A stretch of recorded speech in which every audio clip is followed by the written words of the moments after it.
जय श्री राम। सीता समेत श्रीरामचंद्र पाहिमां शरण प्रभु शरण। రామ అన్నవారు రాలిపోవుదురుగాక అంటారు. రామ అని పిలవలేని వారు నోరు అది ఎందుకు ఉపయోగం లేనటువంటి నోరు. మనకు భాగవతంలో అన్ని ఇంకా అద్భుతాలు దొరుకుతాయి.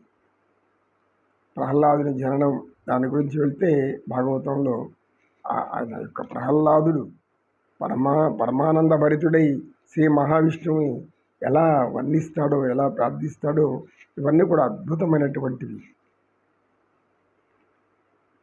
కనుక కృష్ణావతారం గురించి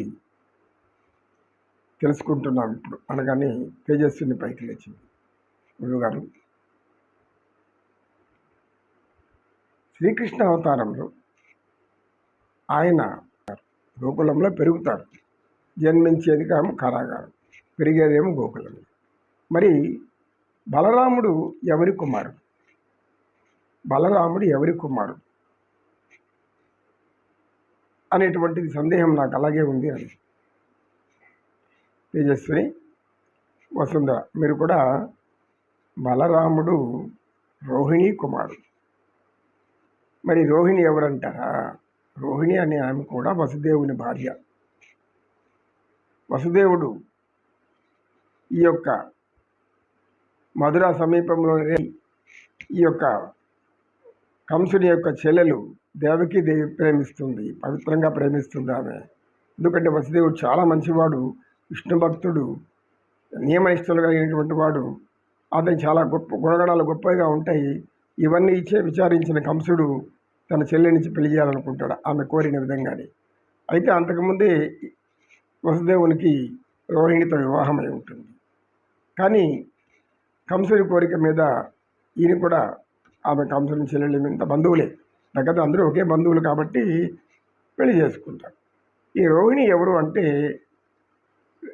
యశోద యొక్క అక్క, సోదరి. యశోదకు సోదరి అవుతుంది. ఆమె బలరాముడికి తల్లి. బలరాముడిని ప్రసవించిన తర్వాత కొంతకాలానికి అనారోగ్యంతో మరణిస్తుంది. కనుక యశోద బలరాముడిని కూడా ఆమె పెంచుకుంటుంటుంది. రోహిణి వృత్తాంతం అదమ్మా. రోహిణి ఆ విధంగా బలరాముడికి తల్లి, వసుదేవునికి ఇద్దరు భార్యలు.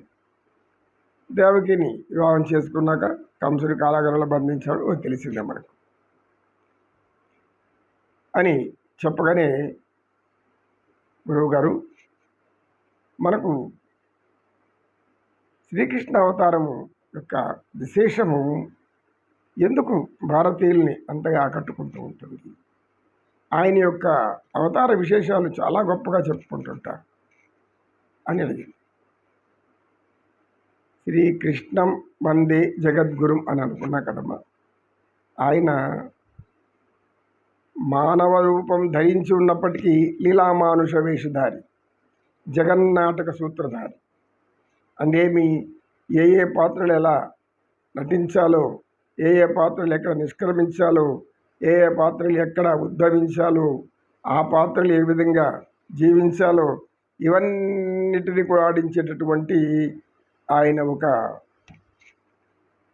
ఇంద్రజాలికుడు చెప్పాలి మనం. ఆ బొమ్మలను ఆడించినట్లుగా ఆయన ఆడిస్తూ ఉంటాడు.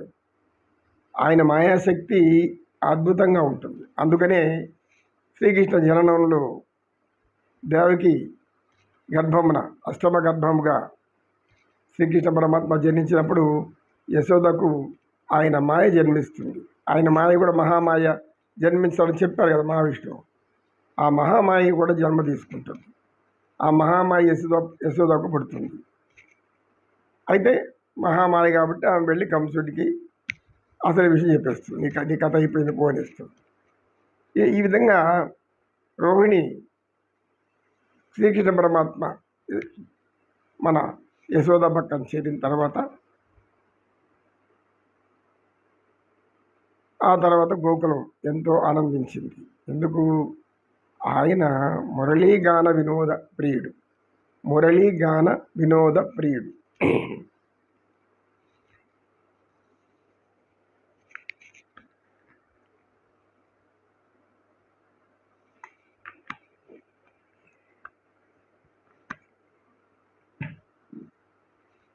బృందావనిలో నందకిశోరుడు అందముగా పించే లీల చూడుమదే చెలియా కనుల మురళీ కృష్ణుని మోహన గీతికి పరవశమైనవి లోకములే. ఓం నమ శివాయ. నమో నారాయణ.